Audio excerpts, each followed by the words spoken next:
And we are preparing all parties, not only UEDCL, not only UMEME, but also ourselves. And to some extent, we may not be the best communicator, but also through the ministry and ourselves. We are coming out publicly after a decision was made with cabinet that the transition is happening.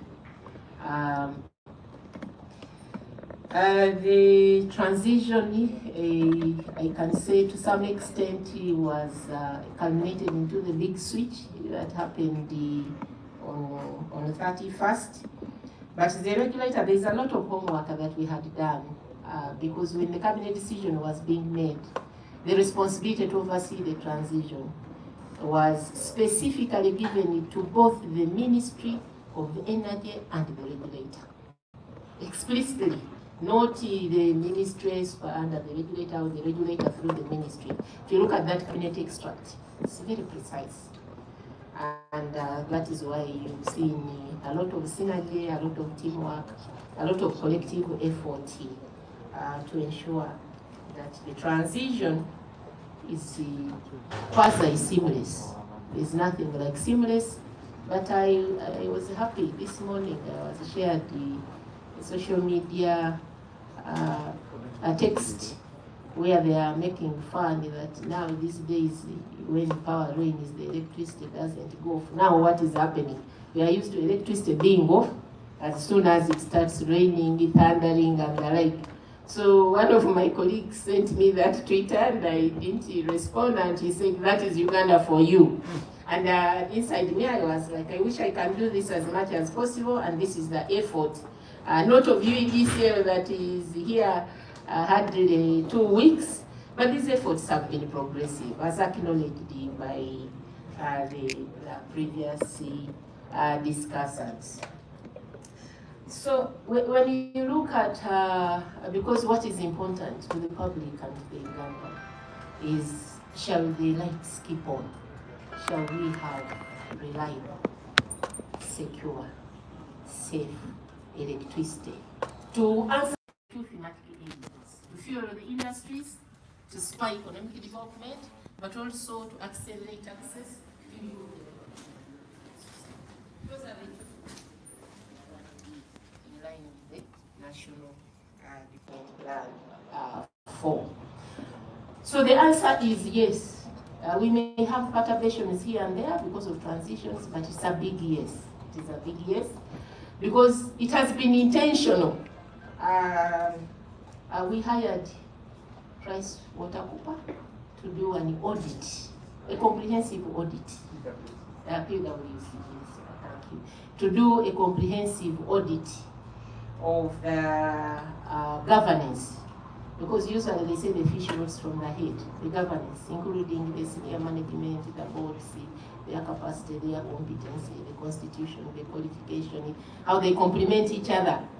And this was done for this company, including of course others, but focusing on the UEDCL, knowing the mantle that is ahead for them to carry. And they came up with it. I can't say they found everything perfect, but they came up with a list of action plan and activities, which for the past 3-4 years we've had to tick off, together with the minister, to ensure that we have a strong governance for this institution. Then the senior management team, yes, they've been managing a kiosk here, and now they have a supermarket, they have a shopping mall. How are they going to be able to cope with the new wide mandate? Again, we had to review the structure for UEDCL. And one statement which was not very popular from us as regulator, we were telling them that all licenses are coming to an end. And therefore, we are going into a new marriage, because the licenses that the distributor was having for the small service territories were coming to an end. The UMEME license was coming to an end.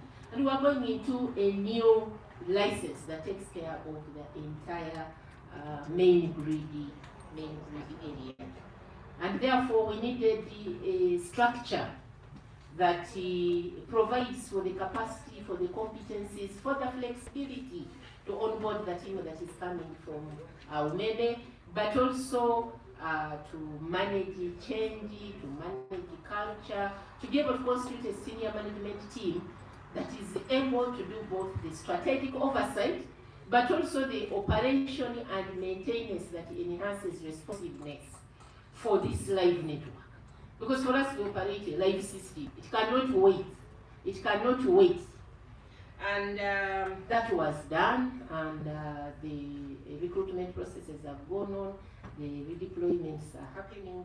We've managed to multitask because we are recruiting as well as UMEME has to end, as well as UEDCL has to ramp up. People have to be in interviews as well as they have to be in the field to do the actual work. We thank God we are come to the tail end of that.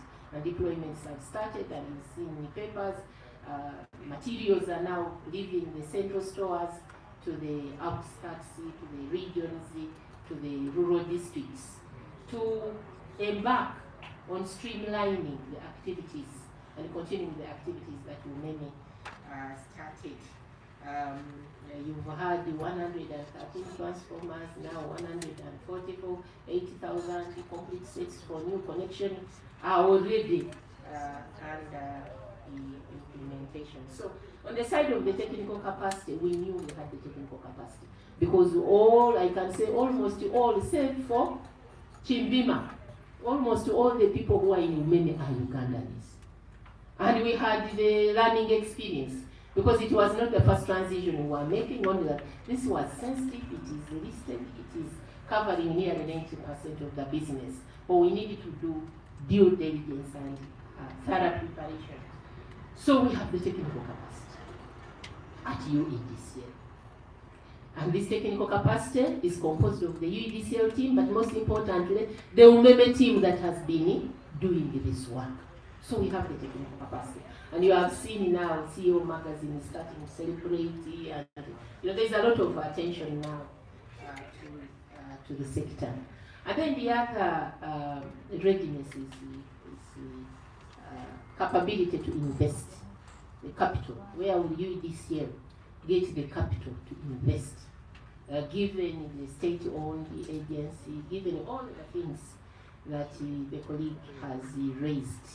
I want to confirm that UEDCL has been facilitated to invest. The same way UMEME has been facilitated to invest. Of course, UMEME was listed on the stock exchange, and therefore many shareholders could either authorize to borrow or pool resources and be able to provide the equity to invest into the distribution network and also undertake the operation and maintenance activities. UEDCL has shareholders who are not broke. The shareholders of UEDCL are not broke. And the same consumer who has been paying for electricity and the UMEME recovery has already started to pay, and UEDCL is recovering and UEDCL is investing. So I really want also to allay that fear. The area that we thought that it would be challenging are the books of UEDCL, but we've attracted a lot of interest from the banks because they have trust in the network. They have trust in the regulator. You have the best regulator on the continent. The challenge with Africa is that we are quick to mourn, but we don't celebrate. The lady before you was celebrated on 10th April as among the best leaders on the globe. We have the best PSC in the country. We have the highest performing minister, and this is not only a UEDCL issue. It is a sector issue, it is a Ugandan issue. Nobody is going to allow UEDCL to fail to deliver. And we have set performance targets for UEDCL. Yesterday I was interacting with the MD UEDCL, and I was asking him, what are the revenue collection levels per day? We don't want to wait for a month, and then you start saying, oh. So I was asking him, have the revenue increased per day, per week, or they are reducing? He says, we are not going down, at least we are coming up. So all this was planned and prepared for adequately. So I wanted to start from that point, that we have the capacity at UEDCL to be able to take on and even thrive. No wonder they have started sending me good messages of why power is not going off when it is raining. And I hope that now as they stabilize in the seat, we do the vegetable sweep. I know that it may not be everywhere, it may not be a very honest message, but the reality is that there is all capacity, especially building on the land experience between ourselves and them. By the time this concession ended, I think we almost having a first-class distribution company, and this was attested for by various assessors who used to come and benchmark. They used to win awards. And this competence has not left the country. What has changed, and that is why we focused on the governance and the senior management, what has changed is the leadership. Otherwise, your children are running, and please be aware, they are running at a very fast speed. Be aware to support them so that we are able to sustain delivery of a reliable, quality, and safe supply to fuel our economy, but also improve the livelihood of the ordinary citizen of Uganda. I can punctuate there. Thank you. I still have another question for you. Seeing that this is a kind of unofficial launch of the UEDCL, would you call it a concession again? Or is it a mere license to operate that expires?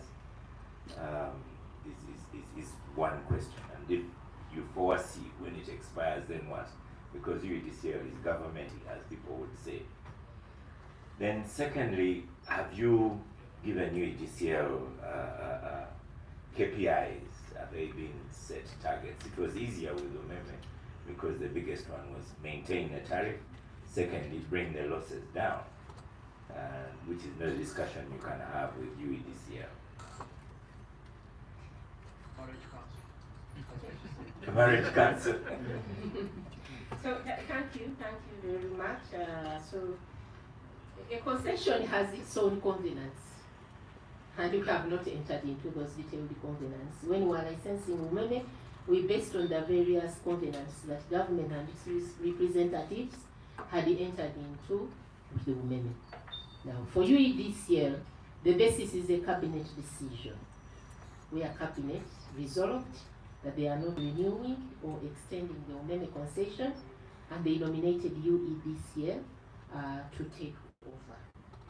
And in that decision, if you are able to access that extract, cabinet planned that the distribution network in the future will be manned by one big distribution company, and through a PPP, a public-private partnership, and he has explained what PPP is. Now, the form of PPP will depend on the details of the policymakers. I may not go into that detail. But our responsibility as the regulator and also as the line ministry is to make the UEDCL as attractive and more attractive than Umeme, so that if government decided to float shares, they are there.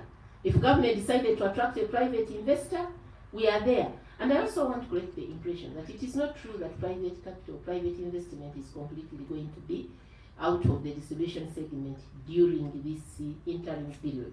We call it interim period, the 2 years and 9 months.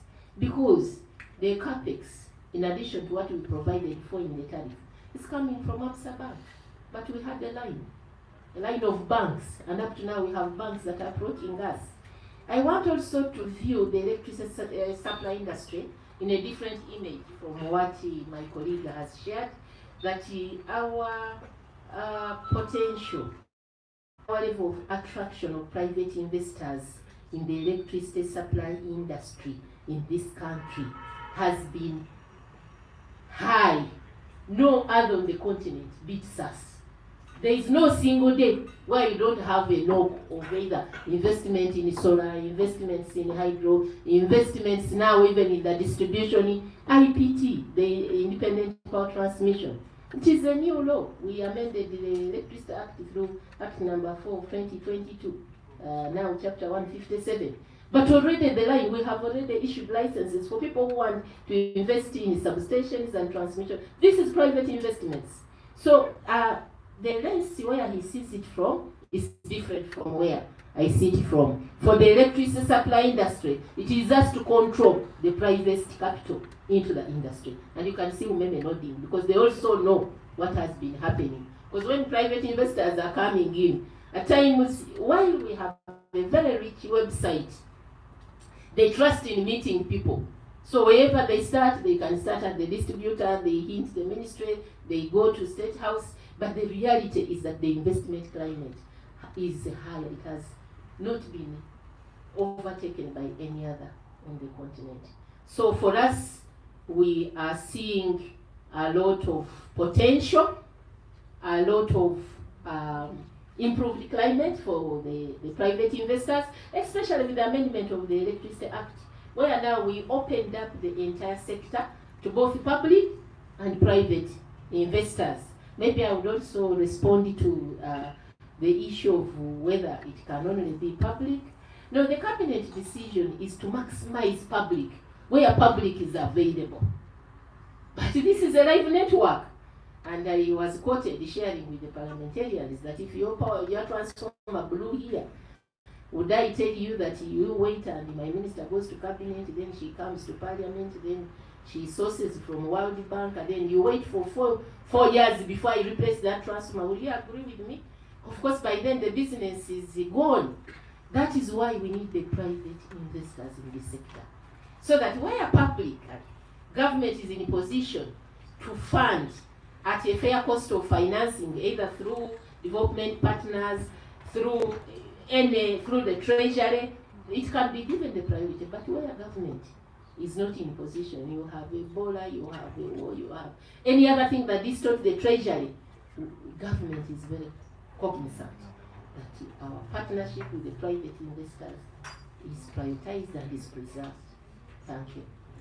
And then finally, from you, Engineer Zilia Tibarua Wako, did you come up and give a statement after Umeme left? Because there's a lot of rubbishing of Umeme after they had gone. Have you found time to say, no, these people served, they were good, or have you found time to confirm the rubbishing, that this is good riddance, it is good they have gone?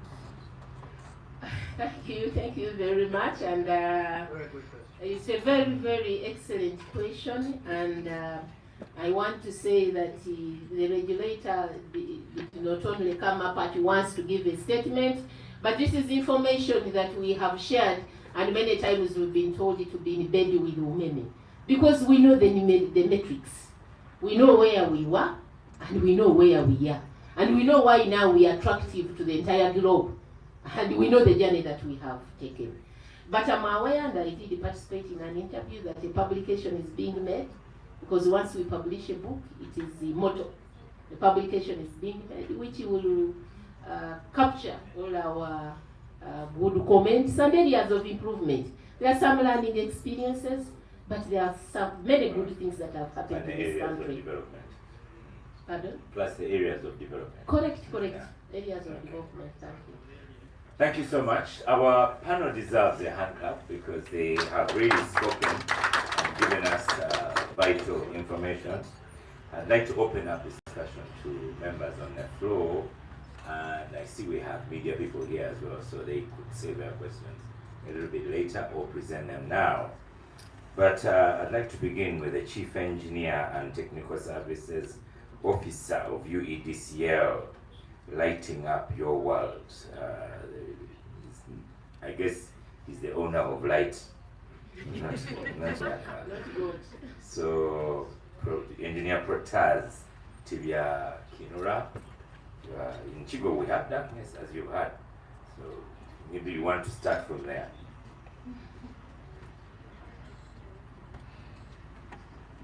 Thank you very much. And a more direct question is, what are your current experiences? Because as the engineer Wako said, you are now in the current. Thank you very much, Oscar.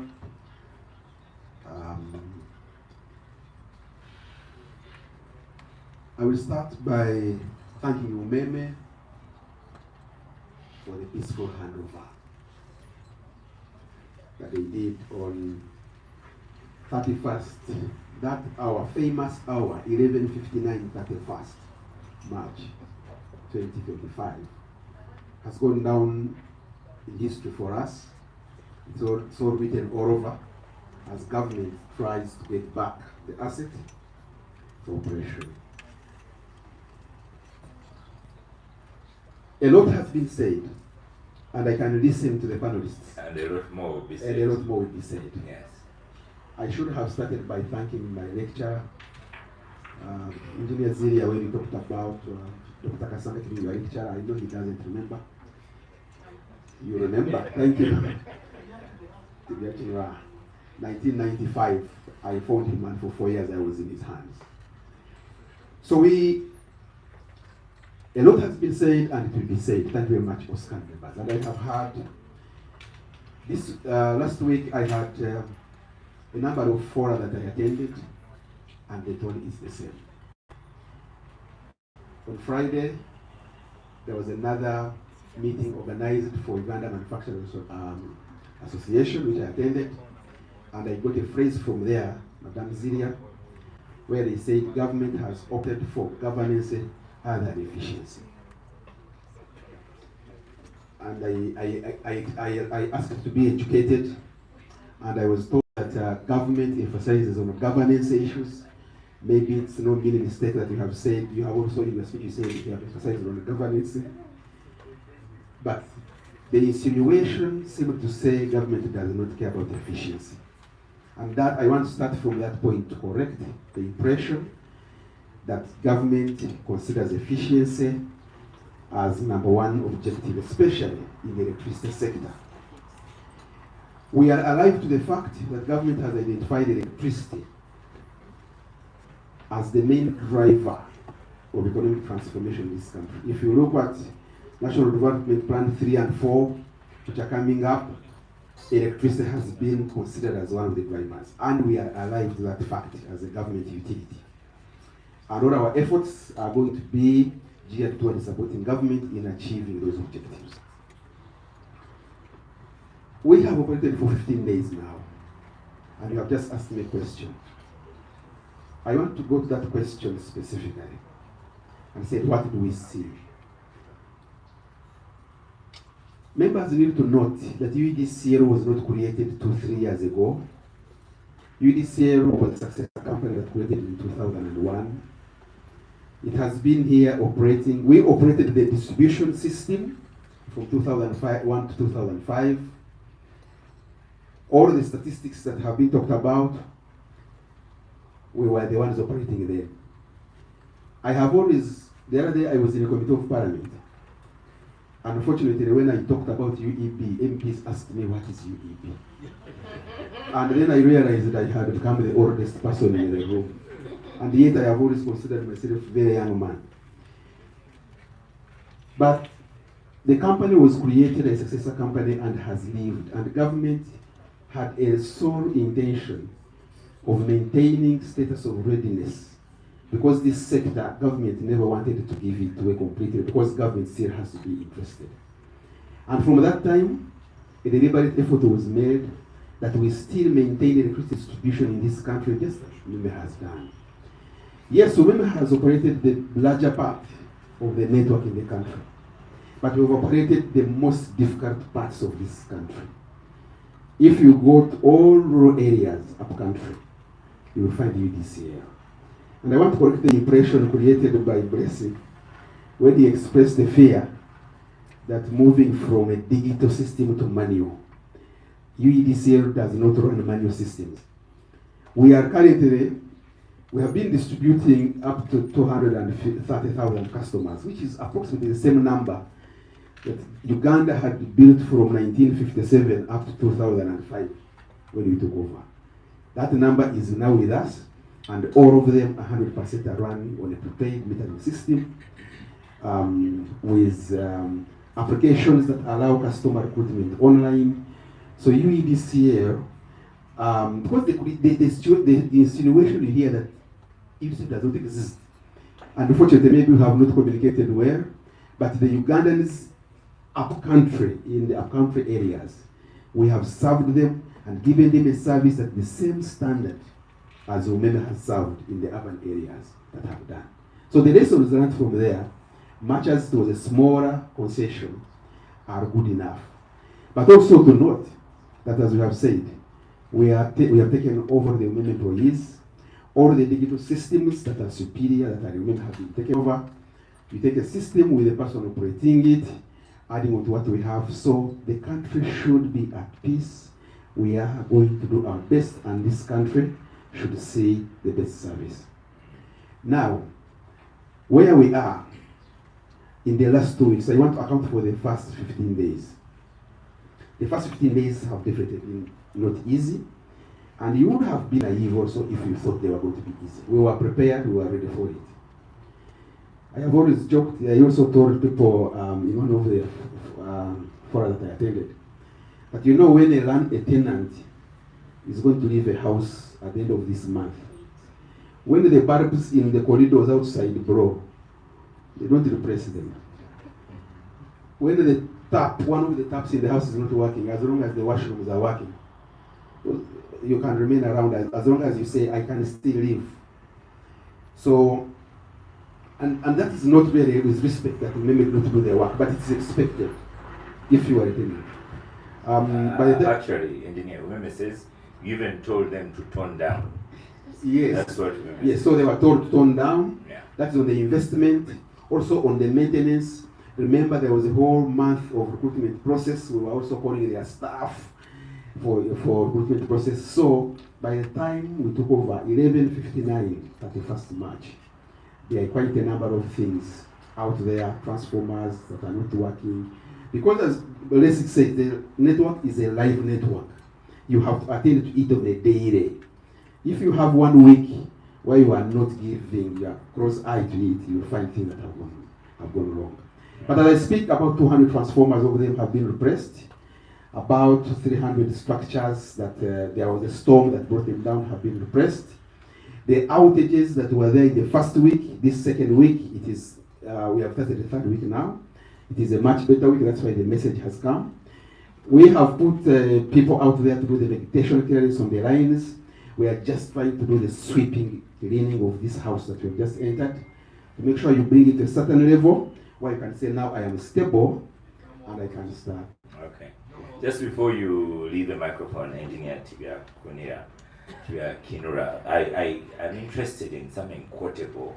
What's your target for April and May? Because as you said, new tenant, new what, but what can you give us? And a lot of media is here. What can you give us for April and May that will make us hopeful? Thank you, Oscar. April and May. April we have concentrated until today, we have concentrated on restoration. Restoration and addressing outages that were rampant. There were really many. The rains did not help at the time of takeover, the rains had been there. We have concentrated on restoration, making sure that the networks are relatively stable to go back to when Umeme was operating at the normal time. But also, before the end of this month, I think by next week, we are going to start a new connection. We have materials in the stores. We are now packaging, distributing to our local offices. So the new connection line is going to be open next week. And Umeme has left a number of pending connections in the system. Of course, people are asking, so what's going to happen? Umeme has left. I want to assure every Ugandan that if you have satisfied all the requirements, the conditions that are required for the connection to be made, we are going to connect you at no extra cost. You will not be required to pay anything, but the connections will be made. And you want to say, we apologize, it may happen in May, but it will happen. It will start next week in April. Okay. We are starting next week in April. As I said, we concentrated on restoration. Okay. Then within May, we have lined up a number of capital projects, which our regulator had already approved, mainly transformer injections, about 512 across the country. Many people have transformers that are strained, and that is also part of the outages that they're experiencing. We are going to see our contractors out in the field trying to do those injections. That's capital investments now. So we are going to start investing beginning end of April, so that then we are able to improve Those investments in injections are aimed at addressing reliability and part of supply to the consumer that are using it. When it comes to around end of May or May, June, we are going to start rolling out bigger projects. These are injections where we're doing zones.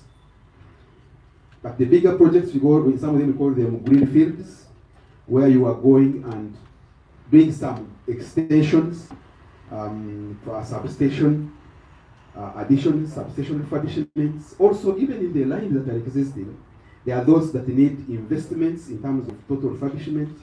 And we may have done a great job, but as they said, most of them, they left when they have not worked on them. We have lined up those networks.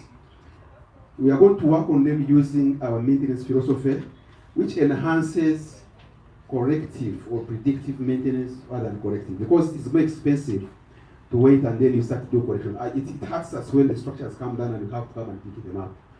So the investments that are going to start around June will be now refurbishment of networks, so that the network does not have to come down, but you have a way to put it forward. So, in the next 1 year, I am sure we are going to have brought this network to the level that Ugandans need. The good thing, I can assure everyone here, that this year, the investment funds is not a problem. As the regulator has said, finances have been provided. It is now the teams. We are not sleeping while to prepare, so that we hit the ground running and Ugandans will be able to benefit from this mission. Okay, final to you, and I know you're a technical person, but welcome to the private sector. As engineer, the regulator has said finance is important. Do you have an eye on daily income, daily revenue? Yes, I know we do, but I don't have the figures to give you now. I know we do. We have a company that is very well governed, very good corporate governance. We have the whole finance department, treasury management. We have people who look at corrections, reconciliations. Through the systems that we have, that one we have visibility. But I'm sorry, I cannot give you any numbers here because I didn't this morning. I knew it wouldn't be your docket, but thank you. Thank you very much. Pass on the microphone to Dr. Kasangaki. I'll tell Dr. Kasangaki to say what he wants. Someone at the level of Dr. Kasangaki, you don't ask him a question. You don't ask one further questions. Because they are supposed to be right. Thank you very much, Oscar. Thank you very much, media and the panelists. Once upon a time in this country, we had a utility called Uganda Electricity Board, UEP, which was vertically integrated. It managed distribution, transmission, and generation. And at some stage, the sector was run down, and the government made a decision to unbundle UEP. And to do that, they needed a legal framework. So the Electricity Act of 1999 came into play. And the sector was going to distribution, Uganda Electricity Company, and regulation company. UEDCL was given all the distribution network below the important of 33 kV. So it is not true that Umeme owned the network. The network was owned by UEDCL. And therefore UEDCL took a specific interest in what went on. Because that was their network. They were the owners of the network. When we are appointed as regulators, we appointed Mr. Ben Dramadri for the former PS, Minister of Natural Resources, as chairman. They appointed, Mr. appointed Mr. Kasuja, the former MD of the South African Development Bank, no Uganda Development Bank. Mr. appointed the late Enola Kiingi as a member. Engineer Tusubira Frederick as a member, and you was Kuro as a member. You notice that none of the five had worked in the sector directly. And therefore, the new vision then said they didn't expect any good result out of this board. They were inexperienced, and they were led by a tired former retired civil servant, they couldn't perform. Luckily enough, the professional unit want us help with Norway. What was the code? No, not dollars. There was a government body which gave us help in building capacity. NVE, building capacity. And therefore we were taken to Oslo, we meet, but we build capacity. When we, after spent a 2 weeks on, when we came back, we had appointed, later we were appointed to Sebo, we sent him to South Africa. And he came and convinced us to become members of African Forum, Utility Regulators, a full. They were surprised. Our chairman, when they spoke so well, they made him chairman. Just like that. So this is the first people we became. And to date, I'm happy to hear that we are leaders in the continent. Congratulations.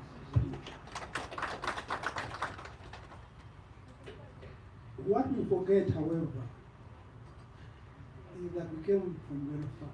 At the time UEDCL was formed, or ERA was put in place, the government told us, and the president said he wanted cost-effective tariff, because at the time the tariff was about 20 cents to 8 cents shillings per unit, and was heavily subsidized. And we said we must remove the subsidies from the tariff. So we embarked on the tariff, we announced one, and the public objected. And when we announced, we didn't even go to the project minister. We said we are independent regulator, we make the decision and we must stand by it. So our chairman called a press conference and announced the president had these tariffs, they rose in his favor. He said he will go back to the bush to fight this regulator. I'm glad to note that this regulator has given him the platform for him to celebrate. Thank you very much. Now, many things have happened. When we are negotiating the concession for many, you realize we don't have capacity. We are doing this for the first time as a country. And the government was anxious to get it done. So if you brought technical issues and you want to what are the losses, how we measure them, they said you are bringing Zinga. Precious Zinga one. I hope people know what Zinga is. So we quickly moved. But the tariff, the loss rate of 38% was a midway between. We are reporting and so that we can work on. It works in favor of Umeme, and that's why they didn't want to be prepared to pay meters, because if you meter, you meter the technical losses and the commercial losses, and you know where the problem is. So Umeme was happy to collect, because we paid them for the losses, whether they took place or not, 38%. And you are comfortable, I believe, because of that. And now we are glad to note that the situation has changed. My personal concern about the payment meters, I am not sure that the calibration is good. You install a meter, 5 years later you haven't come to calibrate it. I don't know how it could work efficiently or not. So this is what UEDCL should do quickly to check on the calibration of the prepaid payment meters. So people are now comparing the UEDCL meter units are running faster. I don't know, but there is need for us to go into this and see how it can go. Yeah. There is also need, like a modern engineer. There is also need. Yes, I've been made by those. There's also need for UEDCL to do a publicity campaign. And for ERA to explain that UEDCL has not just come. They've been here. They own the network, they're interested in the network. There's also a need to explain to the people that whereas the member invested in the network or whatever, the money was, part of the money was evaluated by ERA and counted for in the tariff. Continuously. So most of the money has been paid back, in fact, through the tariffs. What is going to happen, what they're going to pay them is what is yet to be paid by the regulator, really. Otherwise, they have been paid, borrow the money, and they can go away happily. When I was growing up in Toronto, if you saw your neighbor has no goat, no chicken, no cattle, you gave him one, a calf. You call that hereka. So as you give him capacity to grow more cows or goats or whatever. The share one, you would share the kids. One. But he will take care of the goat or the cow entirely. And you pay him back into, but when the cow, when you want to buy it, it comes as your cow. Then go with it. Which means Umeme has looked after our cow. And the cow can come back to us. And now we should complain that the cow has come back. And the cow has grown and has multiplied, which is a good idea. Finally, I wish to thank Zilia. Thank you very much for the kind words you said about me. All the good work you are doing is yours. Mine was preparing to become a group engineer. For Tijanura, of course, you know your name is a bit confusing. Kubamzi, Ogomwana, I think they have problems with the family. But now they can celebrate that Tijanura is the chief engineer in UEDCL. Thank you very much. I must also thank Dr. Boa.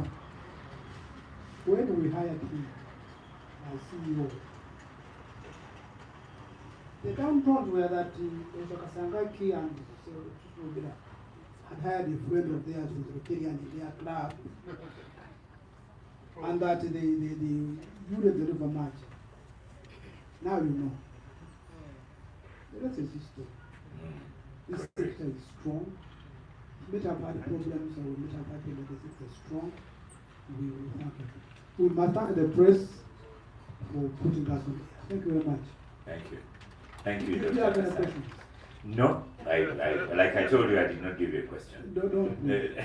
Let's pass the microphone to Mr. Shem Nagenda over there. When people are not putting up their hands, I will nominate them.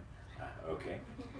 So, Mr. Nagenda, a lot of here we've talked about. We the people of lights are the noisemakers.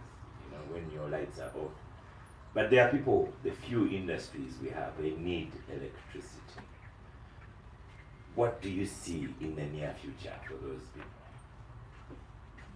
First of all, thank you for the invitation to this forum. It's been a while since I've attended Chigo Thinkers, so I'm happy to be back. I also want to thank the panelists. I'm seeing their blessing for the first time.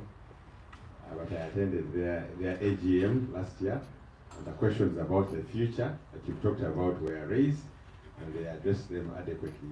What is the future of Umeme and any other country they'll invest in. I just want to thank Dr. Seboa. When I was in the private sector, trying to put my foot there, he mentored me very, very well. And I agree with Engineer Kasangaki that he put the sector on a very sound footing as the first leader. And I know that he must have mentored Zilia. Zilia was in UEDCL before then, and I must say that both entities gave me a very professional feel of what Uganda is in the energy sector. And I'll say, if I meet the minister, I'll tell them that, yes, you're still holding the flag high. I'll move on to the private sector. The private sector, especially the large industries, have benefited from their power of persuasion. They have a much better price than the domestic consumers. So my plea to UEDCL when they're doing their marketing campaign, I know they've reduced the tariffs. They haven't made enough noise about that. I don't know why. Maybe government should help on that. But that the engine of Uganda is the SME sector. We hope that they get a program together to further reduce, because the SME sector is the one that feeds into as clients of the large manufacturers and the large industries. and that the tariff actually comes down. And the target of Umeme getting to 2 million consumers, if there are about 8-9 million households, I think UEDCL would be safe. And in the next 4 years, if they can move to say 4 million, because everything is digital. As I said, the losses of 16%, if really it's digital, I think 16% with the smart grid, that is a discussion for another day in more detail, and I'd like to be able to contribute to that with the smart grid. Thank you very much. And before you leave, microphone, you know, I always trust you as the numbers man. So does it help that we don't have to make a payment to ESCOM going forward?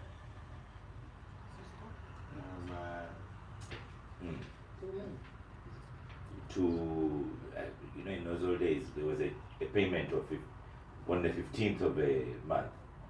Maybe that, it was ESCOM.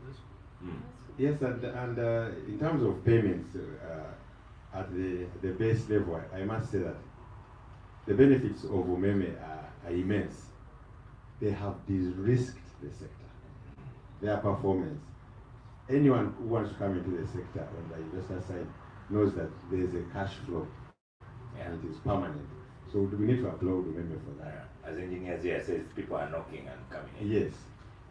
On the side of the consumer paying, the ease with which they pay is, I mean, it's industry standard. You sit in your car and park on the roadside when they've told you there is no power at home, and you make the payment, and immediately power is back on.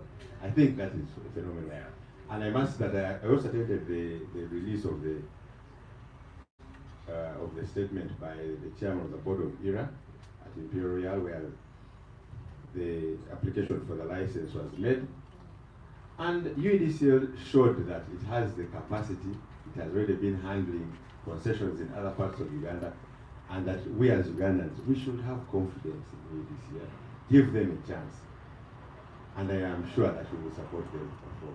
Okay, thank you. Let's go to Mr. Richard Biarogaba first, and you know, the private sector. You worked in private sector, and then you actually went to public sector. But in January, Umeme called me. Someone from Umeme called me. He said, "Mr. Semwe, it's okay. Your consumption of electricity has been minimal. What has happened?" And I told that person that we've had a lot of sunshine, and my son, small solar panel, has helped me in January. But these are the things that UEDCL will take on, you know, and do we have confidence that they will do them? That is one. Two, I was most advising you to say very little about the exchange, so that you don't shock anything. A lot of people. Yeah, first of all, I have a conflict of interest because I am the chairperson of the board of directors of the Uganda Stock Exchange. So my comments could be construed to influence the decisions of investors. Fortunately for us, now the counter has been suspended voluntarily for the reasons that everybody is aware of. But having said that, no, not negatively. When you say everyone is aware of you know, even the English you use can worry us. Just say for smooth operation. Well, so that all the that are in dispute are resolved to the best of the ability of both the government and the investors of the shareholders of Umeme. But having said that, I have a few comments to make randomly. The first one is the analogy that Engineer Executive Director made about a kiosk and a supermarket. I think what UEDCL has done is moved from a kiosk to a supermarket, but they've also gone to a mega store. I think this Umeme is a mega store, or the distribution that they are handling is a mega store. So I hope UEDCL are aware of the challenges of running from a kiosk to a mega store, because the issues are a lot more, you know. You've got the logistics, which is part of their business, but you've got the finances, which is a big part of their business. I think what Umeme did was to make the question of finance become a very, very important one. The second matter I think that UEDCL need to be aware of, I know that they've talked a lot about governance and efficiency as an equation, but I think one of the, when I ran NSSF, one of the biggest challenges for me was the procurement process. As a public institution, you're meant to follow the procurement process as defined by the PPD Act, and I believe UEDCL is also covered with that. The good news with that process is that it improves the governance of the procurement. The bad news is that it is very detrimental to the efficiency of getting a procurement.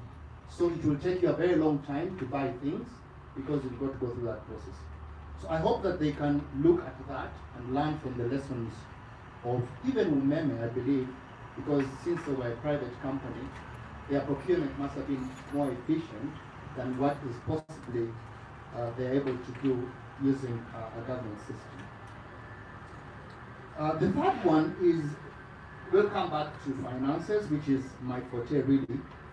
And I like to believe that UEDCL will need to find a way of bringing back some of their business back to the capital markets. And the reason I say this is that because Umeme has de-risked the industry, because Uganda's credit rating has improved, especially on the capital market side, although we are seeing the challenges that have been brought about by geopolitics, the madness that's happening in the US and that sort of thing, but we do see that there are still a lot of foreign investors who are coming to the market and bringing in capital which can be tapped. At the moment, obviously, a lot of it is going to government bonds. If you are aware, there is quite a huge amount that comes in to invest in the local bonds, or what they call the frontier bonds. And I believe that UEDCL can take advantage that rather than raise money just from the commercial banks in Uganda, as the impression is being created, that they should tap into the capital markets and make sure that that money comes in to continue to finance. Because it's cheaper. Yeah, it is cheaper, and the industry has been de-risked, so there is a cash flow which you can demonstrate, right, that is available to repay this money. These investors are looking for those returns that are there. Our exchange rate has been stable, so when somebody brings in money in dollars, they know that they can convert it back into dollars without taking a huge risk on the exchange rate. And then the returns are obviously there because of the business that they're doing. So my advice would be that do not disregard the opportunity that exists in the capital market. I would say that, of course, because I believe that it is a good thing. And finally, I think if Ugandans are to own UEDCL again, like they've owned Umeme, come to the capital markets, list your shares. Government can retain, in Kenya, if you look at Kenya Power and Lighting, it's a public company listed, but government has an enormous stake. Government can also be a shareholder, just like they've done with New Vision and a couple of other entities, but come to the capital markets so that your life can be better. You've done a very good Kalango that we shall not charge you for. But let's have Eric. Yes, thank you. Morning to everyone. I have two questions. One is going to really focus on the audit you shared that was done by PwC. One that was done by PwC. When you look at the setup, the governance setup of previously Umeme versus ERA and then the Distribution Company Limited, you see that Umeme had more finance professionals in their leadership, including the gentleman who is standing there as head of corporate, versus the technical people that actually are going to be in the leadership of the Distribution Company Limited. My question is, do you think Umeme having finance professionals had something to do with their success? And are you going to try to replicate that with the Distribution Company Limited? The second question, which is the last, is on sustainability. And I'm looking at sustainability both in the angle of growth for the Distribution Company Limited and ERA, but as well as impact in the communities that they currently affect. I know we've been trying to build dams here and there, and the socio-economic impact of these dams, however much is improving the grid, but it has a negative impact on the communities where these dams are. What are you as a regulator doing to make sure you have better impact in such communities? Thanks. Thank you. I have Mr. Joga Sebukuru. His hand was up. Thank you, Oscar. A few quick ones. I think, sorry I was delayed, so I'll pick up where I found engineer area. And my first one is, I was, some astounding And figures. therefore, microphone a little bit higher. Astounding figures in terms of cap injections, network, you know. And the feeling I get is that, you know, Meme was deliberately running down the sector, okay, bleeding the sector purposely. If it was a tenant, then they were not even flashing the toilet. You said 500 transformers. What should we believe? Is it that the network has been so run down that in a crisis stage, or was it a rapid expansion that created so many gaps that you come in to feel at this time? Secondly is dead weight. You know, in the Senene grasshopper season, when you go to these collection places, beaming with abundant light, and you know the cost is around 200 to 300,000 for you to connect it directly per season, and you dip into your drum, and then a mabati, and then you begin collecting your Senene. So this is systemic corruption, but it all comes back to us in terms of losses in staff is 38%, and we are paying. So are you aware that it is that people tap before you actually meter? And then the third one is a political expansion. Everywhere you go, you know, there are lines flowing in all directions. Even the other day I found a transformer in the middle of a bush, and I was wondering, what is this transformer doing here? Someone says, you know, me, I was connected, my son was handling this, and this is how we got it for future use. And now that we are diving into 2026, are you insulated? How insulated are we as the end users from tariffs and from this and you know, power being a political good? How are we insulated now that we are in control? We actually have to respond to directives, and at the end of the day, we have to pick up the pieces. So thank you so much. I like Jogas is always ready to make you account. Stephen, I always have trouble with a surname like it was the same way.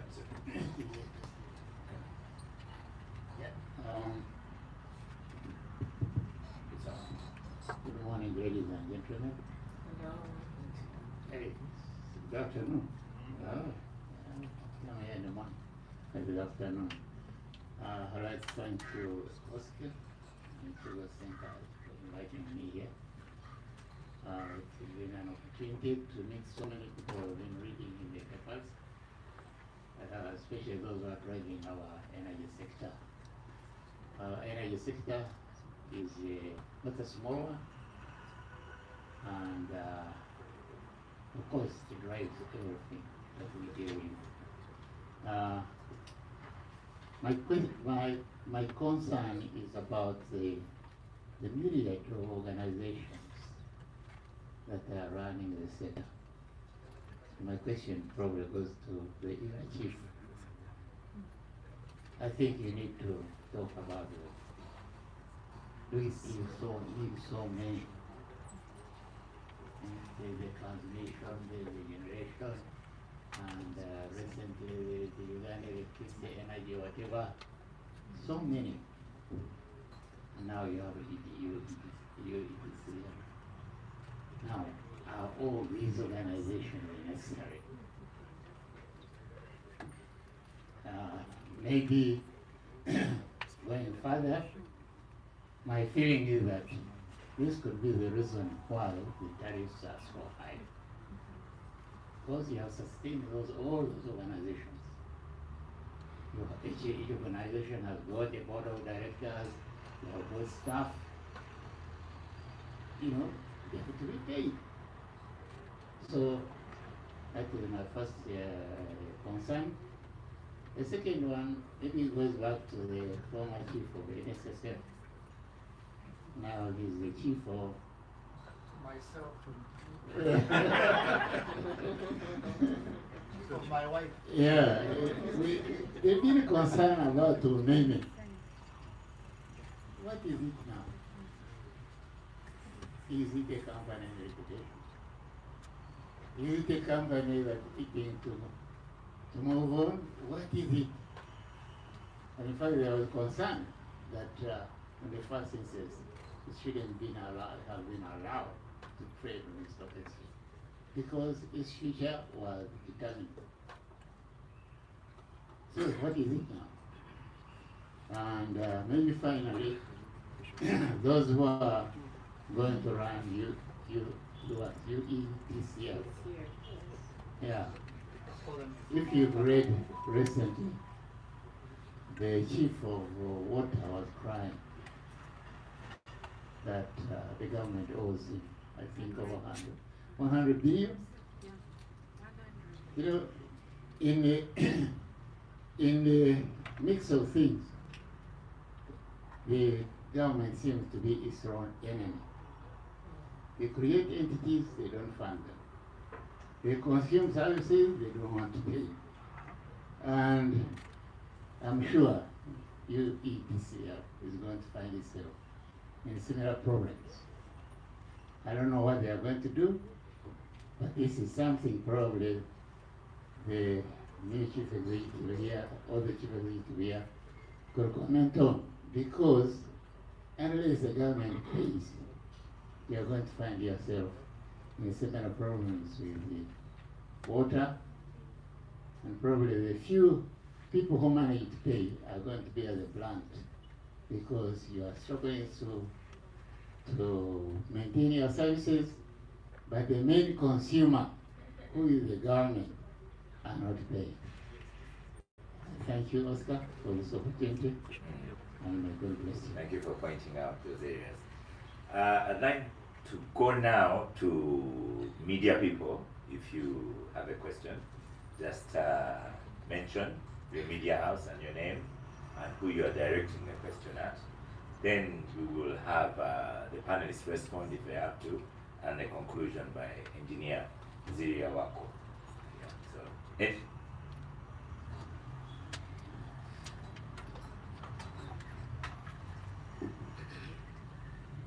Thank you very much. I'm Stephen Nataga from Daily Monitor. I'm Stephen Nataga from Daily Monitor.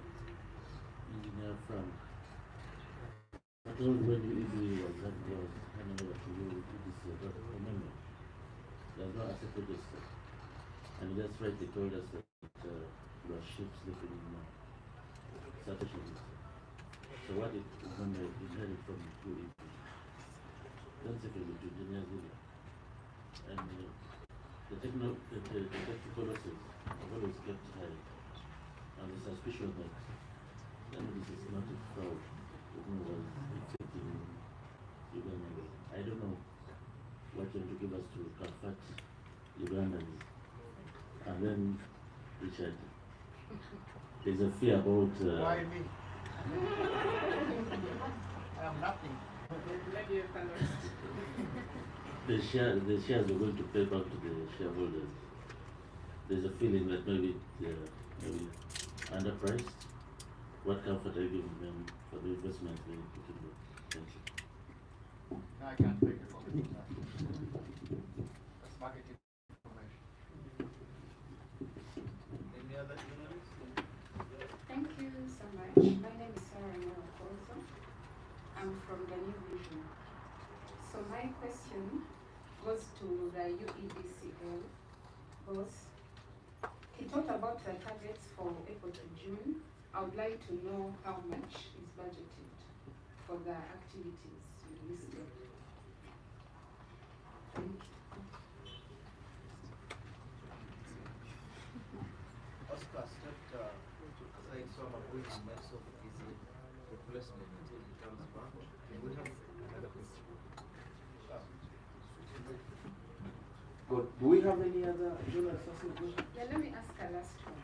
Okay, you remember the topic. Wow. There have been complaints on the communication. I think Umeme was doing better, especially on Twitter since we are Gen Zs. So I don't know what is UEDCL doing to improve the communication. But it's 2 weeks. Yeah, but The reading of notice. it's alive. Okay. You are putting them to account. Yes. Then maybe to Umeme, if I may ask, what are some of the internal projections you had made in the risks and maybe challenges that UEDCL might face? Yeah, maybe that's it. Thank you very much. I'm Dennis from the Uganda Radio Network. Mine is just a concern. What was not clear is the capitalization of UEDCL. When Cabinet was coming up with this resolution, how is UEDCL's management going to be capitalized? Because with the moment it was very clear, but in Tanzania didn't bring it very well. It's like as if you're going back to the normal silos in government capitalization of funding. It wasn't very clear. I just need to be corrected to that. Please put it back. One last one? Okay. Another last one from her. Okay, another last one. This is the very last. Hold the microphone now. Yeah, so the UEDCL boss mentioned that they are going to work on the people who had paid for their connections in April. He's made that a commitment. Yeah. So I'm asking, how about the people who had not paid or had not started on the Or process? even those who wish to apply. Yeah, and they don't even know where to start from, since some people even say UEDCL is hard to mention, so they call it former Umeme. So what is the plan for the new connection? I've been calling it light. I still want to find out who gave them that name, light. But Mr. Chazi, John Chazi. Yes, sir. You're from UNBS? Yeah. So the question on calibration should have come to you. We've done some work as Chico thinkers on the gaming industry and all. And in that industry, calibration is so important. But engineer Dr. Kasangi says if you have a gadget that's over 5 years old, maybe the gadget is cheating us. Yeah, I think I Lift the microphone. Thank you very much. Lift it higher, the I microphone. agree with him absolutely. Of course, if a gadget is used, that is issuing like it's a meter, it loses its accuracy over time. So because it loses its accuracy over time, accuracy means certain limits, it tends to give results that are faulty, and that means it is cheating. So that's when aspects for calibration, or largely the legal way, is verification. Well, calibration can be like commercial, but verification, we usually do it it's either way to protect the consumer on one side, but also to protect now it's UEDCL. So I think it is very important that we'll have to verify the energy meters that are used by UEDCL. And you coming from UNBS? Yes. You are the one we should crucify. No. We are here to just like to amend that, to see that we work together with them so that they continue that. We also need to ensure we do type approvals, most especially for those that they are being imported. They are importing in a lot of energy meters. So we need to really work out that. We've been working with the with the Umeme formally in that area, but of course we just need to maintain. Now it's government to government, which is usually also very easy. So I think we need to do verify meters. to protect our consumers, but also to ensure that they also save from the other side. Thank you. Yeah. Gentlemen, yes. Yes, my name is Fred Kaji from Local TV. My question goes to Meme. Here, the discrepancy of the buyout was extremely huge, starting from $235 million to 118. Yeah, that is too huge, and we are now learning that you are even claiming now 400 billion shillings. I want to understand where is the problem. Just submit on that, shed a light on that. The other issues on UEDCL, I want you to also come clear on the new tariffs. Because many people have not appreciated the cost that the tariff has gone low, we are running it. So I want to get it clear. What is the new change? Thank you so much. But we had education here. The owner of the tariff is the regulator. So that is Engineer Ziria's question. Richard? Sorry, Oscar, I need to just... Yeah. Can I just go? I forgot to mention this. Engineer, actually, Protas. Great. One of the things that I think you need to work on as a company is your branding. You heard that? Your branding is suffering even before you do anything. Because this guy is one of the things that had done very well is brand. So coming up with things like light, things like with UEDCL and the red color, which brings people's memories of UEB, you won't get out of that. You really need to do a rebrand and really get hold of this problem, because perception is everything, as you know, in business. Okay. I guess let's have responses. Anyone on the panel that would like to go first? Sorry, there were a couple of, since I have the microphone, let me finish with my response, because there was one or two questions. First of all, I can't make any comments about the market. So Umeme is still a traded company on the stock exchange, and I cannot make very specific comments about that. However, I can make a comment about the issue that was raised by Stephen with regard to the fact that should even Umeme have been listed. My only view is that it is a going concern. It had a business model. It was delivering value, and it has delivered value to its shareholders.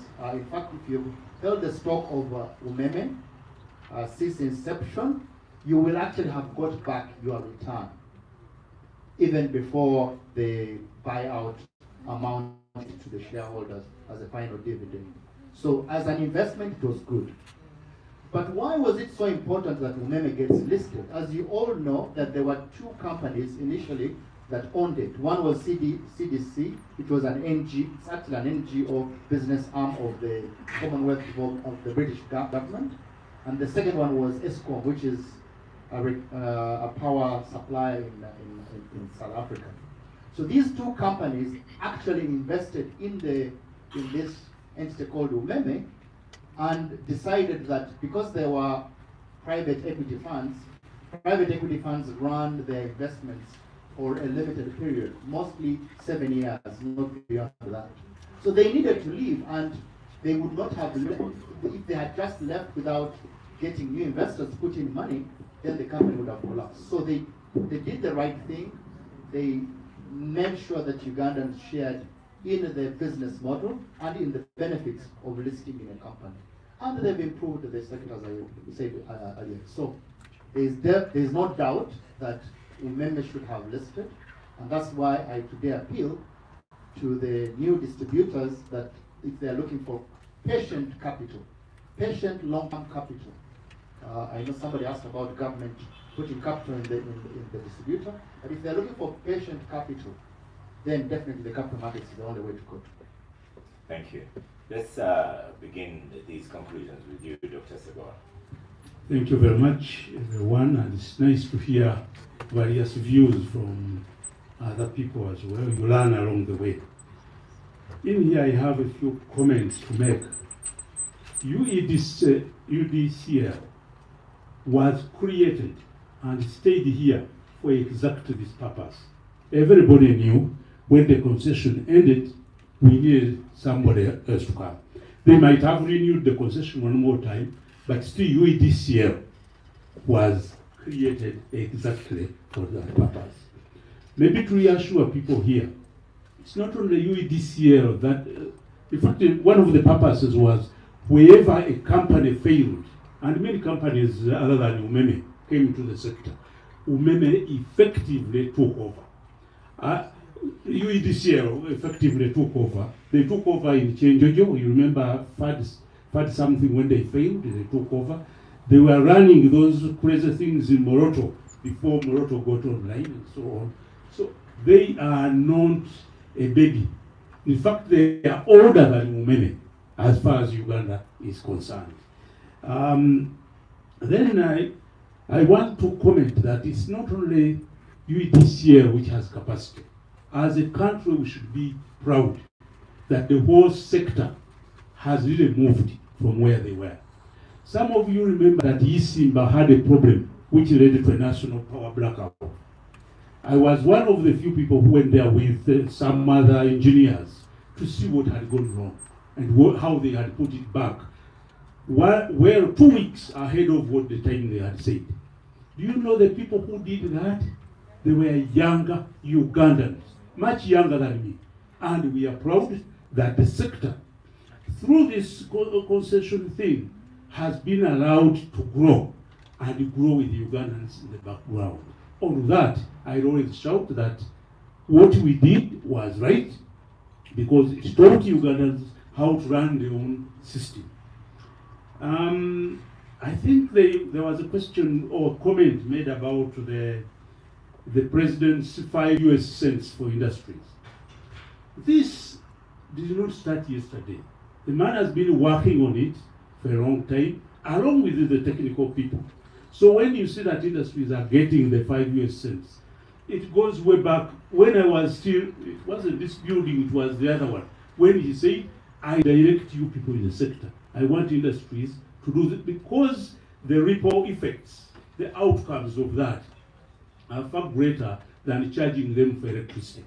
They provide jobs, they pay taxes, and they do a few other things. So I think the 5 US cents should not be looked at as a bad thing. When you set a target, you work to find the solutions. This solution, I think, has taken like 12, 13 years to be achieved, and it will come to your SMEs all the time. I don't think he's given up on manufacturers and investors yet. Why were there so many organizations in the sector? I think a comment from that side. From Stephen, yeah. The truth of the matter is the power industry has distinct elements in it. It has the generation, which is actually, like, if you look at this, I call it like a farming, matoke especially. You have the people who grow matoke, that's the generation. The business of growing matoke is far different from the transporters. The transporters are the big trucks which bring matoke all over the place. If you ask the grower of matoke to start transporting it to Kampala, half of it will be rotten on the road. Then you have the distributors. Before it reaches you, the consumers. Those ladies you see in the markets, they are in a unique business. Now, you may say matoke industry. As long as those 3 key points are catered for, you will get a good industry. Whether we are united or separated or whatever, the key thing is there. Those 3 key segments, of course, the last one being the consumers. Your house girl, your lady, in the case, your chief, this case, chief at home. At home is interested in how the matoke will reach your tongue for good taste. But she has no idea how those women in the market manage their business not to rot, for instance. The same way electricity has generators, many generators in the case of Uganda, has transmitters or transporters, who is transmission, But now, we've realized that you cannot have one transporter of electricity in Barak all over the place. So we have opened up. The new Act of 2022, I think, allows that anybody can be in the transmission business, provided you meet certain conditions and terms. Someone asked where Umeme is going. When I first sat here, I told Blessing here that if I were Umeme and I'm a shareholder there, I would be happy to be in this position. Why? The opportunity for business in energy in Uganda is far, far bigger than distribution. In fact, distribution is one of, I told him, now you are getting rid of all the worries and problems. You have a big door opened on the other side to get involved. I was saying that from a selfish point of view. My shares, I want them to keep growing from that side. But the opportunity is big. Renewable energy has hardly been touched. Productive use in renewable energy, there are many things in energy sector which are under wraps now. Indeed, until this this process happened in 2001 or 2005 actually, people did not know that Uganda would attract as many investors as today. I'm certain he keeps throwing them out. She keeps throwing them away, as I used to. You look at it, the problem is they always start in a big house in this town. And then when you are summoned there, it takes a lot of courage. You know, I know she's a courageous woman. To say that, sir, let's go and look at this, we'll give you a form of feedback. Because there are many who want to come, some of them dubious, others serious, but still there are many. Thank you, I want to do one more that was directed to me by a gentleman here. Umeme, what did he take over? Umeme took over the operation of distributing electricity. The assets have never belonged to Umeme. They belonged to UEDCL. During my day, during Mutambi's day, during her day, Umeme, when it's making big investments, we bring UEDCL on board to say, this investment here, we as regulators look at it X, Y, Z. What is your view? Should it go ahead or not? To me, I think that is something which has never been clear in people's minds. This argument about what amount to compensate and so on and so forth, I think my sister here will handle. The law provides for it. Other people may want to interject in and do other things. That's up to them. Even Umeme signed to that. Who will sanction and who will value what assets you've invested in? If you invested too much, if you invested too little, but the truth of the matter is the regulator was on board. And I'm glad that she did not break down the foundation we said. Instead, she built on it so quickly. Now all over the world, she is the best regulator on the African continent. Yeah. Thank you, Dr. Seboa. So that is Stephen J. Ukwa and myself. We've learned lessons. Blessing Nchaho, your final comments. All right, thank you very much. And I'm going to address the 6 questions that came my way. Question 1 was Umeme running down the sector and creating a crisis? I think it is important. I think it is important to understand one thing, and that is that as a listed company, our annual reports and half-year financial statements are on our website. They are published to everyone to see. I think one thing, if you look even over the last 3 years, even though we were scaling down our investments, the revenues were good. It is important to understand that if a system was collapsing, the revenues would be declining. But we've been experiencing double-digit growth, 10%, 14% year on year. And we are currently in a closed period. We've not yet published our financials for 2024. But I can say that the revenues for March 2024 25 were the highest we have ever received in the history of the company. So that is not indicative of a system that is collapsing. Because it was collapsing, then the revenues would also be going down. I'm going to rush you a little bit because Yes. of time. In terms of dead weight, the second question, systematic corruption around Insenene, those who are harvesting.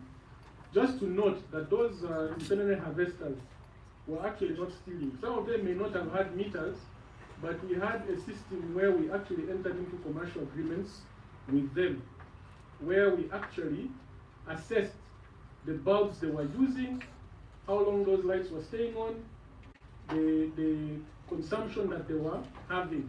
And we would enter into agreements with them to say that this is how much you're going to pay per day of running. And therefore, that's how we minimize losses on the Insenene front. So there was no systematic corruption there. There was a question around, again, Umeme was doing systematic fraud on the public. I want to also note further that Umeme was probably one of the most highly regulated companies in the country. In terms of regulation, we had the Electricity Regulatory Authority, Capital Markets Authority Uganda, the Uganda Securities Exchange, Capital Markets Authority Kenya, because we were cross-listed on the Nairobi Securities Exchange. Nairobi Securities Exchange was also a regulator, URA, UNBS. We had so many people doing audits on us. Even NSSF came and did a full-scale audit for the entire concession, clean report, URA, clean report. URA actually, we at the awards that were held last year, we were ranked the most compliant taxpayer in Uganda, Umeme. So it is important to note that we would always publish half-year reports, annual reports on our website. ERA was conducting quarterly assessments based on quarterly reports that we provide to them, and also we're doing annual governance assessments by all the Capital Markets Authority regulators. So I don't know where the systematic fraud would come through, because we had audits going on all the time of everything that we were doing. And it is important to note that ERA ranked us as the most compliant utility in the country, 90.25%. That's a D1 for last year. So I think it is important, and they're the #1 regulator on the continent, 6 years in a row.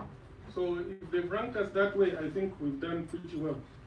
In terms of the internal projections regarding risks and challenges relating to UEDCL, what they would face, I want to note that from the time we started this journey to transition, there were committees that were set up. The Retransfer Coordination Committee, the Joint Technical Committee.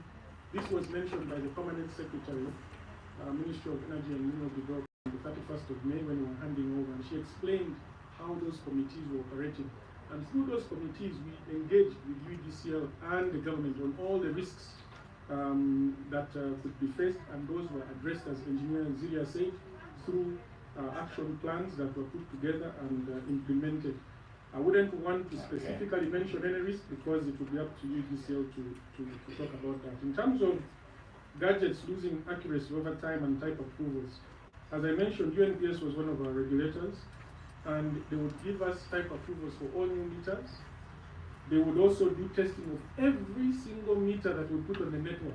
It was pre-tested by UNBS, and every year UNBS would come and do in-service testing.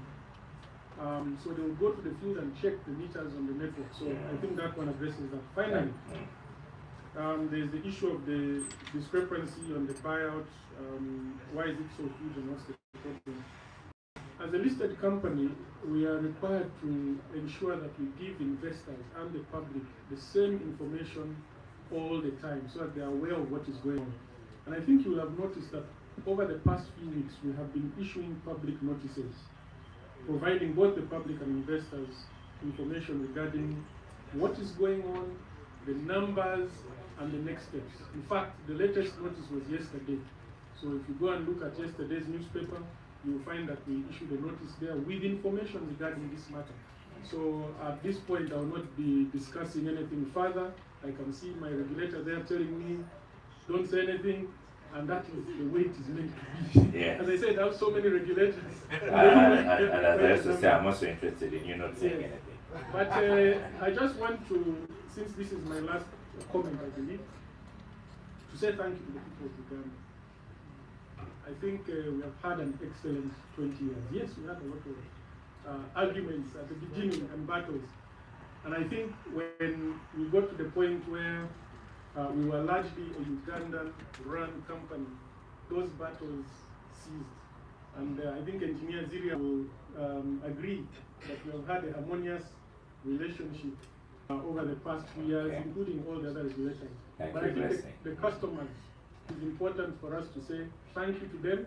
And it's also important to note for those who follow Simon Sinek, there was a talk he gave about styrofoam cups. It was very intentional for me to pick a styrofoam cup today to show that the baton has been handed over. Now, the ceramic cups are with UEDCL. The role has changed. And they're the ones. Thank you. Now. Thank you. Blessing Shaw, thank you very much, Chief Corporate and Regulatory Officer. Angela Izama. Oscar, in the interest of time, I'll just say 3 things. Mr. Nagin, they say something about Ugandans having confidence. I agree. If you look at where Ugandan companies and state-run corporations are succeeding, the ones I follow in the energy sector, in the oil and gas sector, there is a reason for the next generation of Ugandans to really feel that the country can run on its own fuel. However, Ugandans also have very high standards. So some of us on the other side of 50 now, but the young people have extremely high standards, and I think the duty of public officers and impatience. And to maintain that level of standard that is being demanded. That is the future that UEDCL is going into, and that's where the business will rest. I also asked the question earlier whether UEDCL would be allowed to retain a percentage of its earnings to reinvest in the network. And the regulator said, the shareholder has got deep pockets. I have a different view. But I think arrangements should be really pursued vigorously to make sure that there is some kind of insulation for investable funds back into the network. And finally, Oscar, I'm in the private sector now, but private sector principles work. They work for many, they work for UEDCL. So what Richard was saying about, procurement volatility in the public sector, that's a real problem. So we're an albatross on the back of the company. It affects HR management, it affects efficiency. I hope there is something that can be done to allow state-run companies to operate on private sector principles. And the public rules right now, unfortunately, just don't give us the kind of leverage. Thank you. Thank you, Angelo Izama. I, as you, am a private sector completely in my daily work, and we appreciate ERA for inviting private sector public policy think tank to come and moderate this session, and it's very, very informative. We thank you for that. As you know, we brought accountability to you. Sometimes when you go to a government function, they bring all the people who say good things. But as a public policy think tank, I think we've done well. I commend you as well, Engineer Ziria Tivora Wako, because I've not been to this building when I last met and the ERA CEO was Dr. Seboa on Huntington Avenue. But this one you built it very quickly as a private sector organization, private sector standard. And for that ERA needs a hand clap. So I'd also like to thank the media people who have, I'm doing all these thank yous because when the host stands up to respond and speak, I'll not be saying anything else. I'd like to thank all the media personalities that are here. We thank you for coming whenever we invite you. This one was a little bit more difficult, but we persuaded Ziria that she's government and she can invite as many media houses as she can. So we hope we'll give her more training on how she can use that leverage she has. So the only thing you are left to for me is to give Oscar Semayamsuke a huge hand clap. And engineer Zia Chivara Wako, I hand over 12 full minutes for you to do as you please. Okay, thank you very much, and I will start by responding to a few questions of regulatory nature, and then I will give my closing and appreciation remarks. Just to clarify more on the issue of your meters, if you doubt your meter, you approach the UNVS. Through World Bank ERT, we installed the electricity meter test section. It's a full section. It has a full test bench as well as handheld that can come to your home. We periodically run these adverts, but maybe because of the changes, we are going to run it again. So at the point of end user, if you doubt the accuracy of your meter, please. Now, when you approach UNBS, we have the weights and measurement rules that we amended to provide for this section. There is a little fee that you pay if the meter is found to be correct. If it is accurate, you will pay fee. But if the meter is inaccurate, you will not pay the fee and you replace it at no additional cost. So I just wanted to clarify on that. We will also run that notice so that pardon? No, but UEDCL is the judges, it used to be like that, where we used to send the customers to the distributors to validate, to verify the accuracy of the meter. But remember, the bill contestation is between the end user and the licensee. So we needed an umpire who is entrusted by government on matters of Engineers here, you first continue because the time is running out. Thank you know, you. TV works punctually. Thank you. Thank you. On public campaign and the popularization of UEDCL, we will synergize and be able to continuously do that. On procurement, we are very concerned, and at the moment we are reviewing the regulations to give us flexibility as state-owned agencies, but also as privately funded through the consumer, so that we don't follow strictly what the treasury funding follows without violating the controls, but flexibility so that we can procure from the manufacturers. We don't have to be subjected to all other requirements if we can get it from the source at a cheaper cost. So we are reviewing the law. Concerning the capitalization of UEDCL, to be specific, when I said that the shareholders will capitalize the UEDCL, it didn't mean that they will be picking from the treasury on an annual basis. The decision that we have from Cabinet is that the 118 that the government has paid for the buyout amount has been given to UEDCL to recover through the tariff at an interest and invest as seed capital. So they have weaned them off the breast. Then in addition to that, we have provided for UEDCL through the tariff they were providing for women. At UEDCL disclosure, in the next 9 months, they have $100 million. Women has never been able to reach that in any particular year. But we are talking about the 90, in the next 9 months. They have at their disclosure $100 million to run, to restore, to upgrade, to ensure that the network is able to cope with the service. I'll invite them to Chigo. So I just wanted to make that clear. And then going forward, they are recovering at an interest, even when they used to recover. So they are going to be sustainable. Initially seed capital from the government, but collected through the end-user tariff, so that they are continuously sustainable. On the issue of balancing of the tariffs between the SME, the extra large, naturally the extra large peak power at high voltage, and at high voltage there are low losses. So naturally the extra large tariff is lower than any other tariff. However, when the government refinanced the Jagali, the policy decision was made that all the proceeds from the financing of the Jagali go towards C reducing the tariff of the extra large. Hence the gap that you see, hence the demand from His Excellency. I get and finance it, and I need to focus on the industries. And when you focus on the industries, you are not only lowering the tariff of the extra large, but also the products of the extra large are inputs to the SME. They are inputs to the construction industry, but also they can guzzle, they can up their consumption quicker so that the revenue numbers for UEDCL improve.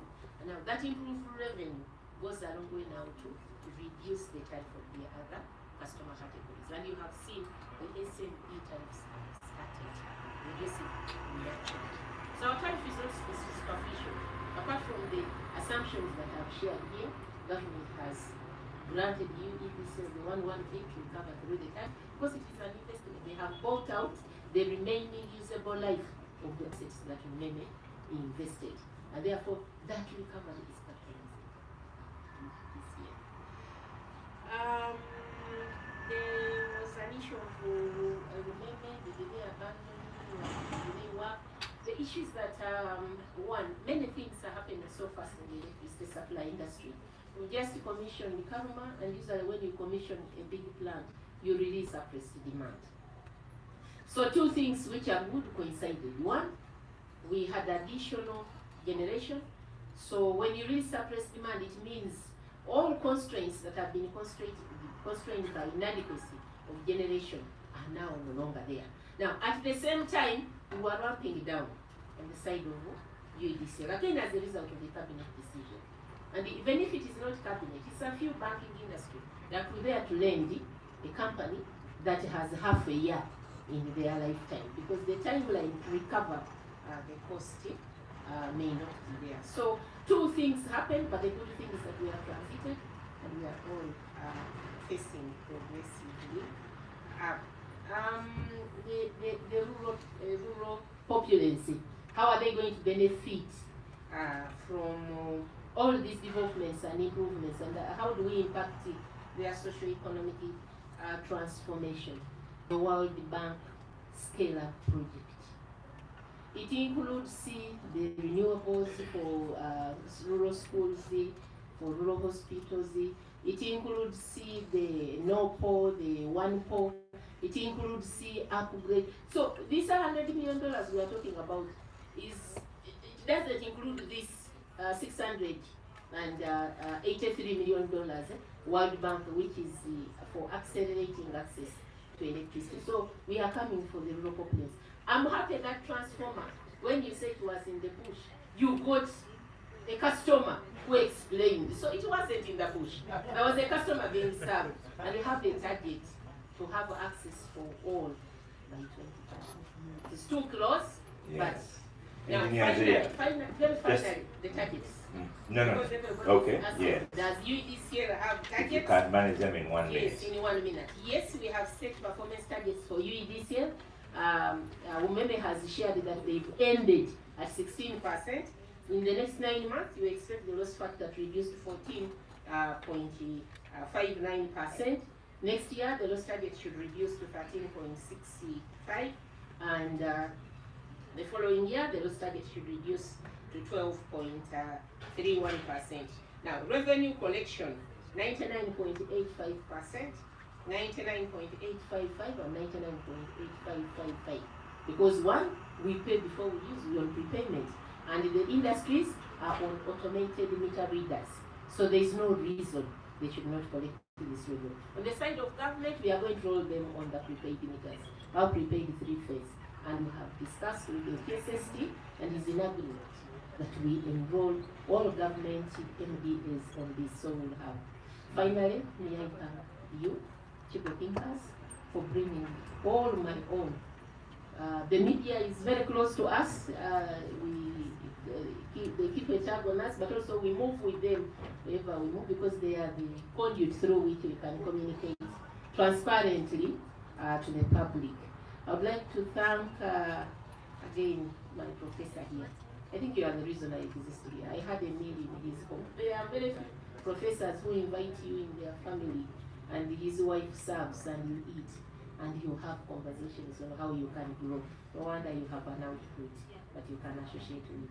Thank you very much, and we pledge to continue engaging as we serve to sustain the electricity supply industry for socio-economic development. Thank you so much. Thank you, the media houses that are here. We will continue with a few more minutes just for your questions, for especially Dr. Engineer Ziria Tiwara Wako. Thank you very much.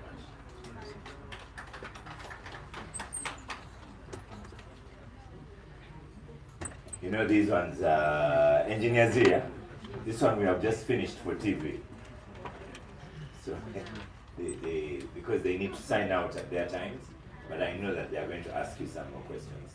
So, ladies and gentlemen, go ahead. We can have this for about 10 minutes. Then we'll take a photograph and conclude. When the cats are away. Use the microphone. Who has the microphone? There's microphone behind it.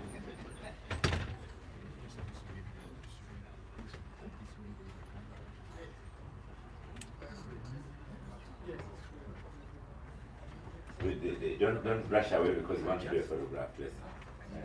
Has Angelo run already? Angelo, hold on, we'll take a photograph. Okay, all right. Yes, and Angelo, you are required to be here. But this is the time. The media, they run out of questions. They run out of questions. You will ask one-on-one, okay. Yeah, I would like you to perform a small function. Yes. You appreciate everyone is doing it. And my team, where you Angelo should come back. Angelo, please come back. Come. Even Mr. Yangama, please come. Engineer Zia is going to hand over a small token of appreciation to the panelists. The young man is there working for. There is a little Isaac and a present each of us. So, these government things, will we need to declare? Yes, we have to. She's going to declare before. Yes, yes, we have to show. No, she's not about to read it, but we have to show. So that I don't think they walked out with envelopes of dollars. We'll start with the cost card. No. You are oh. Each one of you is going to receive. Dr. Seboa is the first to receive. this is yours.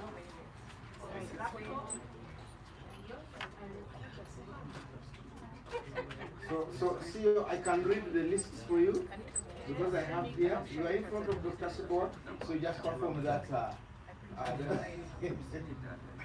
And that is there.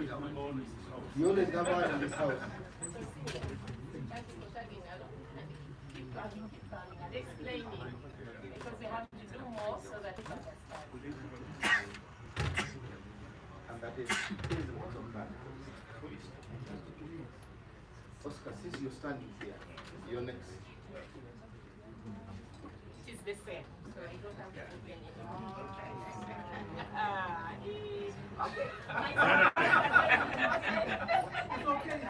It's okay. It's okay.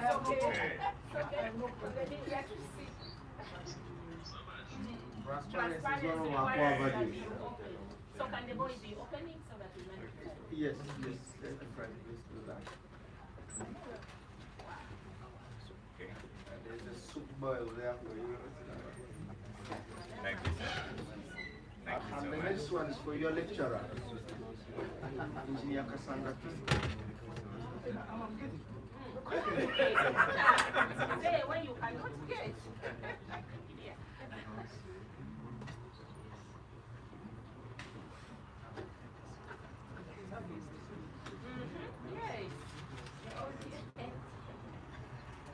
There is no way your lecturer would have gone away without taking one of your It's the reason you are the CEO here.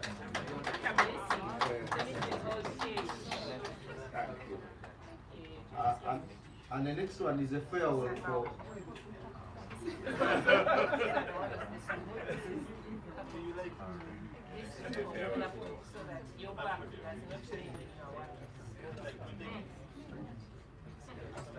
The next one is a farewell for blessing.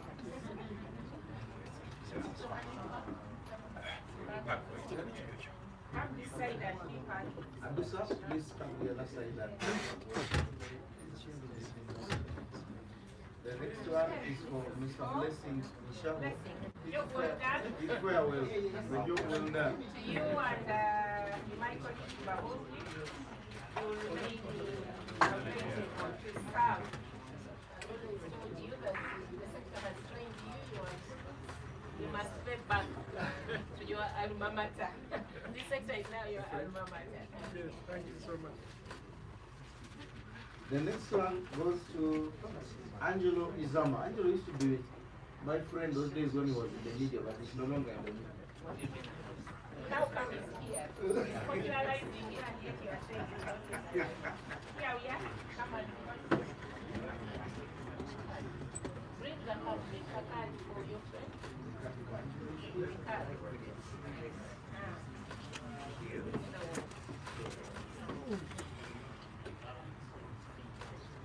And see the very last one from the very last one from what you gave me, Mr. Richard Biarugawa.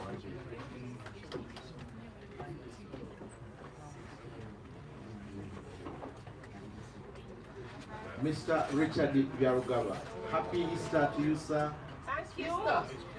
Easter sounds so early. And it is very well. Thank you so much. Oh my God, it's a surprise.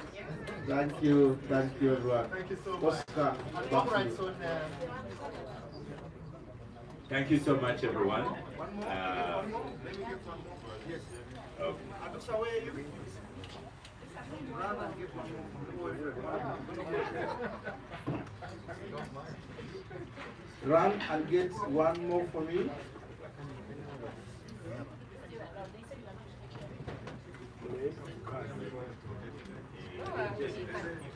And you are being not in the balance. I need you to.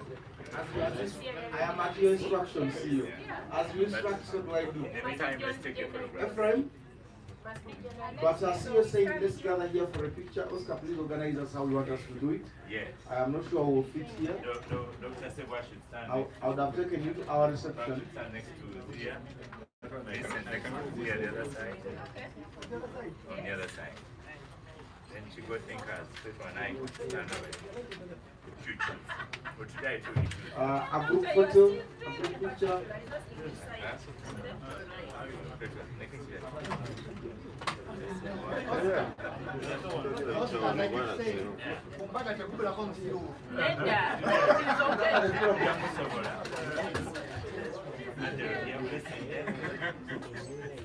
A group picture. Yoga, people spoke, who said something? Let me sanitize it.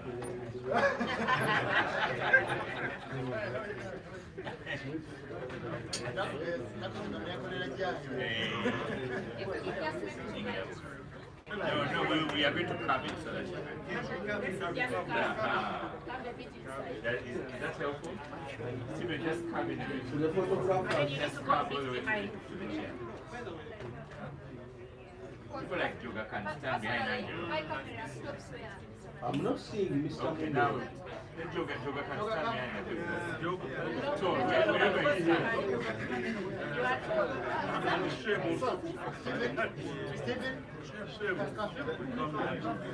Stephen, yeah, Shem, come in. Behind. Then, Stephen, you come in. You are towering over. How is that? Next time, don't blame us. Come in like this. What's your game? One more? Okay.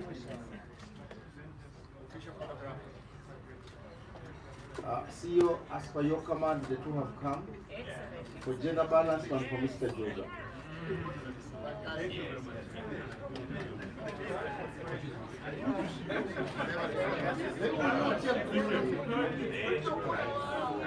Oscar, I am happy to hand over to you.